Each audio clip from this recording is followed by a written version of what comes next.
સમાચાર મેઘાલયથી કે જ્યાં ગેરકાયદેસર કોલસાની ખાણમાં વિસ્ફોટમાં મૃત્યુઆંક 18 થયો. ઇજાગ્રસ્ત સારવાર હેઠળ છે. મેઘાલયના પૂર્વ જૈતિયા હિલ્સ વિસ્તારમાં બનેલી ઘટનામાં ઘણા મજૂરો હજુ પણ ખાણમાં ફસાયેલા હોવાની આશંકા છે. તો ખાણમાં સાંકડી સુરંગોના કારણે બચાવ કાર્ય વધારે પડકારજનક અને મુશ્કેલ બન્યું છે.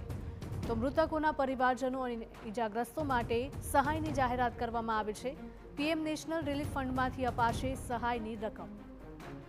તો નેશનલ ગ્રીન ટ્રિબ્યુનલે વર્ષ 2014થી મેઘાલયમાં રેટ હોલ માઇનિંગ પર પ્રતિબંધ લગાવ્યો હતો અને આ પદ્ધતિમાં ઉંદરના દરની જેમ સુરંગ બનાવવામાં આવે છે, જેમાં પ્રતિબંધ પર્યાવરણને થતા નુકસાન અને મજૂરોની સુરક્ષા જોખમાય છે.